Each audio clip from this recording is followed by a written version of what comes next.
A major espionage case, a top CIA official accused of spying for Russia. A break for cable customers, the FCC orders a big rate cut, 7%. And in Texas, another case of police videotape and charges of cop brutality. This is NBC Nightly News with Tom Brokaw. Good evening. This is like a story out of the bad old days written by Tom Clancy or John le Carré, a senior American CIA official and his wife arrested for spying for Moscow since the closing days of the Soviet Union. Only this is not the stuff of fiction. The suspected spy is the highest-ranking CIA official ever accused. He even ran Soviet counterintelligence for the CIA. We begin our coverage tonight with NBC's Pete Williams.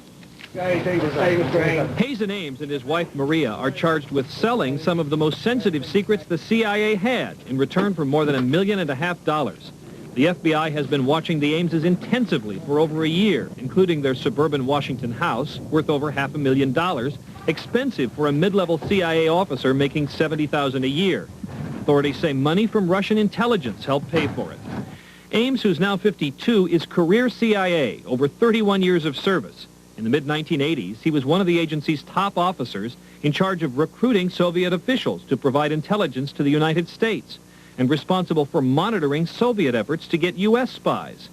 In federal court today, he and his wife of 9 years were accused of spying since 1985, first for the Soviet Union, then for Russia, a charge that could bring life in prison. Here's what the court documents say. Ames began meeting officials of the Soviet embassy in Washington as part of his job to see if they might provide intelligence information. But then he started visiting Soviets in South America, Caracas and Bogota, without telling the CIA. That's when the payment started, too. The signal to arrange a meeting or a payment was a chalk mark on a post office box, like this one on a route between the Russian residential compound and the Russian embassy downtown in Washington. What he sold included the names of CIA intelligence sources, some of the most jealously guarded secrets. An author who studied the CIA says Ames was an ideal target for the Soviets. So he would have known what all of our spies were doing, and he would have been in a position to give them away and to give away those Russians who were cooperating with the CIA. And another expert on the CIA says the case shows the need for strong U.S. intelligence. Spying continues on a very high-level basis, and we need the FBI to catch those spies. We need the CIA to spy on other countries such as Russia, and they are. So the spy game continues. NBC News has learned that the search for Ames began after the CIA noticed a pattern among some of its Soviet sources. They were being killed. Pete Williams, NBC News, Washington. Understandably, President Clinton was not happy about all of this. The CIA believes that Russian President Boris Yeltsin knew about the spy, while President Clinton has been helping Yeltsin stay alive politically in Russia. More on the White House reaction tonight from NBC's Andrea Mitchell. National Security Advisor Anthony Lake is preparing a report on the damage, which the president indicated is very serious. I have been kept informed of this investigation for some time now. It is a very serious case. I congratulate the FBI and the CIA for the work they did in cracking it. We will be immediately lodging a protest to the Russian government. Secretary of State Warren Christopher called in the top Russian diplomat in Washington, saying, "We consider this a grave matter." CIA Director James Woolsey briefed the intelligence committees. That's before the courts, so there won't be any comments on this. I think it's very serious, very serious. But I think this indicates that the end of the Cold War does not mean that we have made the Russians lovers when they were previously adversaries. In addition to the damage to U.S. intelligence, the spy case is a serious setback to the president's Russian policy. NBC News has learned that the CIA believes Boris Yeltsin knew about the CIA mole, forcing the administration to reassess its post-Cold War attitude toward Russia. We don't like it. We're having very serious, very forthright discussions with the Russians. In Congress, the spy case could complicate support for Russian aid. The United States must not only expect reform in Russia's domestic policy, but in its foreign policy as well. NBC News has learned that the administration will protest again later tonight, demanding that Russia recall embassy officials who supervised the operation. U.S. officials hope they can avoid expelling the diplomats as they would have during the Cold War. Andrea Mitchell, NBC News at the White House. And while this allegedly was going on, Thomas Gates was a senior CIA officer analyzing the political and economic developments in the former Soviet Union. Later, of course, Gates was director of the CIA. He joins us tonight from Virginia. Mr. Gates, how is this possible? Every CIA director has to worry that there is a penetration by a foreign intelligence service. As long as you're dealing with human beings that are greedy or that seek revenge or whatever the motives, these kinds of things will happen, sad to say. You must have known Mr. Ames. No, actually, I don't believe I did. I was aware that an investigation of this kind was going on. It's been going on for quite some time. Good cooperation between FBI and CIA, but I didn't know him. But how could it go on for as long as it did by a man who ran, after all, the Soviet counterintelligence for the CIA without a whiff of suspicion until about a year ago, so far as we can tell?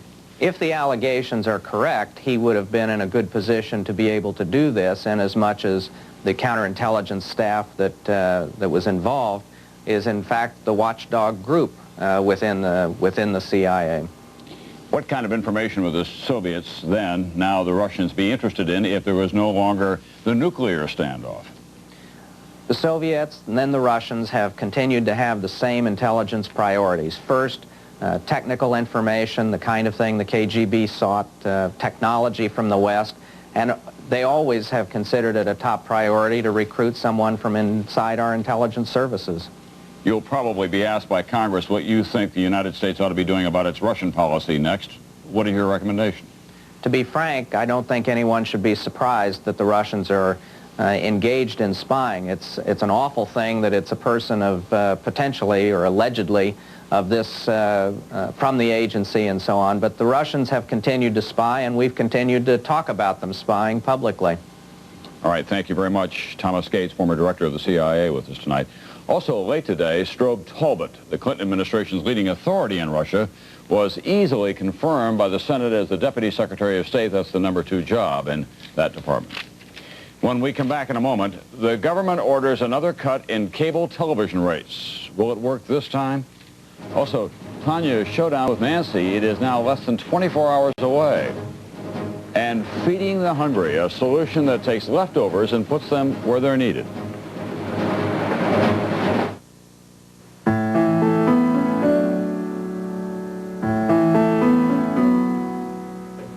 Dad? Yeah, honey? I think I'm going to become a veterinarian. I learned about it in school, and I really like animals. Well, that's great, honey, and I know you'd be a good one. Well, if I'm going to be a veterinarian, I guess I better start planning now. Well, that sounds like a good idea. I'll need to go to the library and get some books on animals, like kittens and stuff. Melissa, are you trying to tell me you want a kitten? Well, the neighbors asked me if I wanted this one. Can we keep it? You could have come right out and asked me. I would have let you keep the kitten. Good communication means saying what you mean.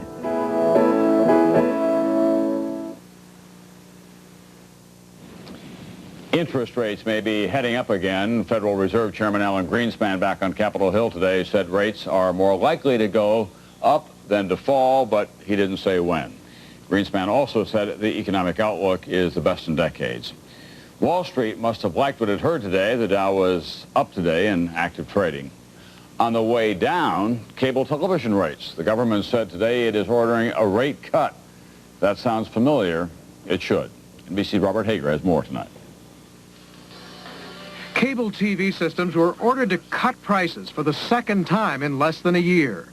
This time an average 7% decrease by mid-May, saving consumers an estimated $1 billion annually. To be cut in most cases, prices for basic service such as NBC, CBS, ABC, Fox, and PBS, and expanded basic channels such as CNN, ESPN, C-SPAN, MTV, and Discovery. But not to be cut, prices for premium channels such as HBO and Showtime. The order comes from the Federal Communications Commission, chaired by Reed Hunt. That makes this savings to consumers one of the greatest consumer savings in the face of monopoly pricing in the history of American business regulation. The cable industry is up in arms over the new order. If we think it says what it sounds like it says, we will probably go to court as soon as possible after seeking a stay of these rules from the Commission itself. Last year, when the FCC made a similar attempt to cut rates, critics said the agency got it wrong. At that time, it estimated those 1993 cuts would save consumers 10% a year, and again, a total of more than $1 billion on bills nationwide. But in reality, the 1993 rate cuts saved consumers only 6% on average. And a third of cable TV viewers got a price increase, as many companies found ways around the rules. So today, while critics applauded the new order, they warned that what's been given should not be snatched away again by the cable industry, and said this time they'll be watching to make sure the cuts are real. Robert Hager, NBC News, Washington. Overseas now in Bosnia, 5 Swedish peacekeepers near the town of Tuzla were injured today by shelling. The town is circled by Serb artillery. Western and Russian diplomats meeting in Germany today agreed to extend the successful ceasefire in Sarajevo to include towns such as Tuzla, but that agreement carries no threat of force. Turning now to the Winter Games in Norway, where it's the night before the big showdown on ice between Tanya Harding and Nancy Kerrigan. Finally. NBC's Keith Miller in Lillehammer. Tanya Harding goes nowhere without security, and a backup car even follows her to the ice rink. Yesterday, Nancy Kerrigan couldn't step out for a pizza without American and Norwegian security guards keeping lookout. Both skaters put in their last full day of practice before tomorrow's competition, and both skaters are getting mixed reviews on their performance in practice. Harding, taking anti-inflammatory drugs for a sprained ankle, has failed to do a full run-through of her free skate routine. And experts watching Kerrigan's routine say she is inconsistent. The showdown that counts begins tomorrow with the short program, the first of 2 events, and both skaters are feeling the pressure. Because in the short, you can't win anything, but you can lose everything.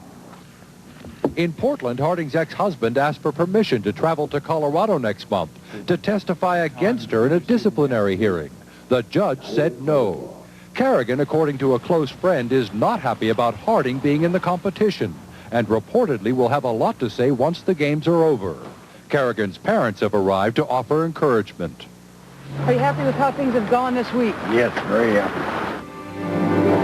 Katarina Witt, gold medalist in 1984 and 88, says the controversy is detracting from the sport. I think this is not fair for all the other athletes and for the Olympics. At least 5 of the women skating in the competition are considered capable of taking the gold. But only Harding and Kerrigan will be skating with a burden that could ruin their performance. Keith Miller, NBC News, Lillehammer, Norway. Baseball Hall of Famer Ted Williams is awake and alert tonight following his minor stroke over the weekend. Williams has some loss of sight, but doctors say the lookout generally is favorable.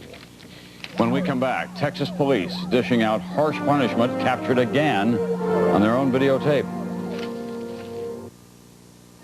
I am the spirit Taz, sage of sages, seer of all. Who seeks knowledge from the land of the lost? I'm looking for Camille. She had a long, thin neck and a perfect body that felt just right in my hands. She was your lost love? My stolen guitar. But I did love her.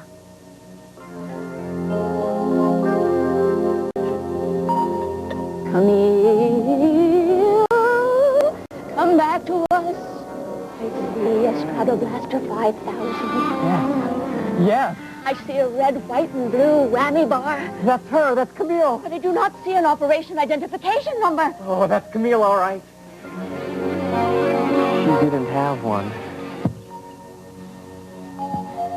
Unless you participate in operation identification, stolen goods are probably gone for good. I'm so glad you're teaching me how to make authentic sukiyaki. Now, how do I cut the mushroom? You have to tilt the knife like this. I'm glad you're so interested in Japanese cooking, Carol. When are you going to show me how to roast a turkey, American style? By learning about your host country's culture, you represent yourself and your country in a positive way.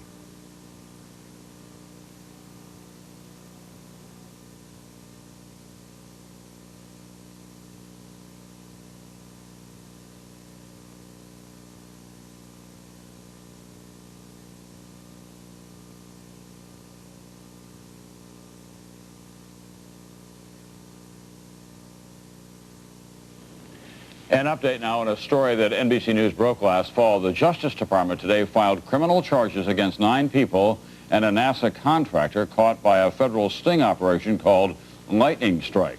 All face criminal fraud and bribery charges. In addition, Martin Marietta and General Electric, the parent company of NBC, agreed to pay the government a total of $1 million and cooperate with future investigations. In Texas today, right after another controversial court case involving a videotaped police beating, another tape has surfaced. Another incident involving police dealing harshly with motorists. NBC's Jim Cummins. It's another case of police brutality captured on videotape. In November 1992, a Texas state trooper with a video camera in his car rushed to the scene of an arrest near the city of Hondo, Texas. A sheriff's deputy and 3 police officers from Hondo handcuffed 4 Hispanic teenagers and 1 adult, burglary suspects, following a high-speed chase. Then the sheriff's deputy and one of the Hondo police officers began kicking the teens. The sheriff's deputy jumped on one of them and grabbed him by the hair. Apparently, the police didn't realize this was being videotaped. James Myert, a lawyer for the Hispanic teenagers, gave NBC News this videotape. He says his client suffered cuts and bruises and one suffered a broken arm from the beating. It's clearly a simple case of a police authority that's gone wild. The sheriff's deputy was charged with assault and in early 1993 got 10 years probation in a plea bargain and was fired. But the Hondo police officer was not fired for his part in this. Last night at a city council meeting in Hondo, Hispanics charged the 1992 beating as part of a pattern of racist police brutality that continues to this day. They blame Police Chief Joe Ainsworth. They fired this man immediately because the Mexican-American community will not tolerate this type of actions going on here in the community anymore. The city council agreed and voted unanimously to fire Ainsworth. Tomorrow, the Hispanic teens are expected to file a lawsuit against the Hondo Police Department, and many people are demanding a federal civil rights investigation into this case. Jim Cummins, NBC News. At the U.S. Supreme Court today, Justice Harry Blackmun said he now considers all death penalty laws unconstitutional. Blackmun was a lone dissenter in a Texas death penalty case. Justice Antonin Scalia issued a strongly worded response saying the death penalty clearly is rooted in the U.S. Constitution.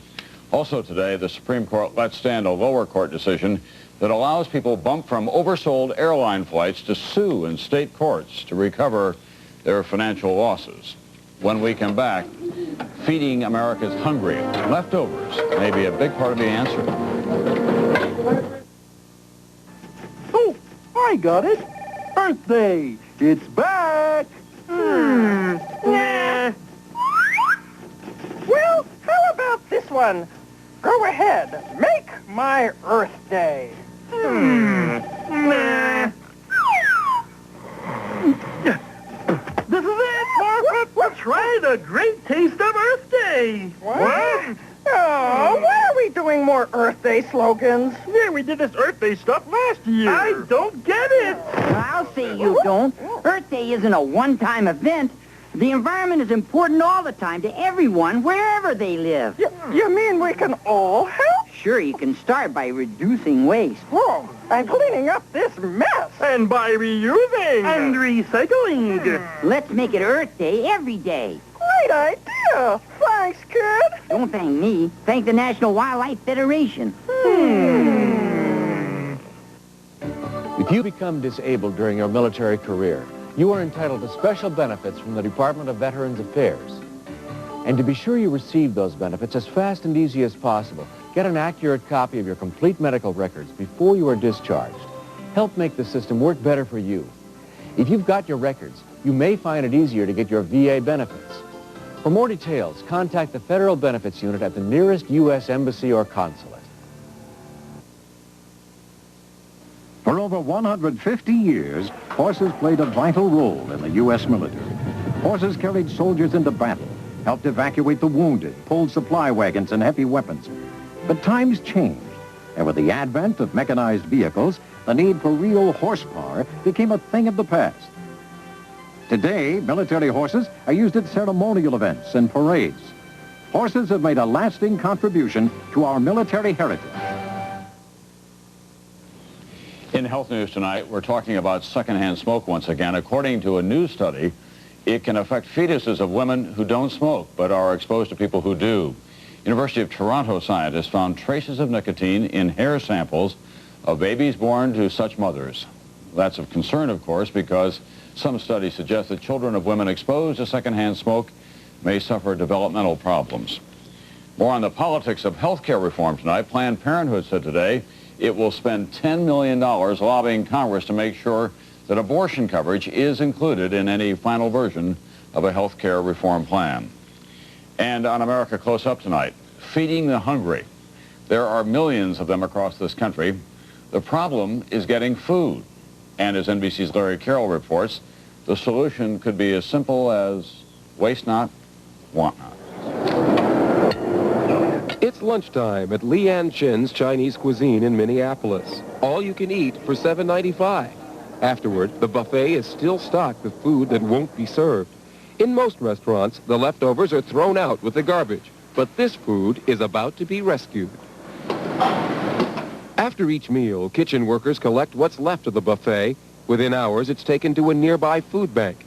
For restaurant owner Laura Chin, it's a little extra work, but it makes sense. It's not waste food. We cook it for our customers. It's extra food that they don't consume.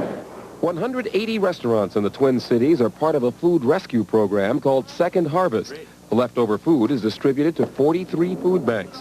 The need has never been greater. How you doing? A Tufts University study says Americans are missing more meals now than at any time in the last 30 years. I haven't eaten for 3-4 days sometimes. You know, when it's I'm either working or, or no money to go out and eat. There's 25 to 30 million Americans who go hungry at some point every month and need the services of not just public assistance like food stamps, but also of private food banks and soup kitchens and so forth.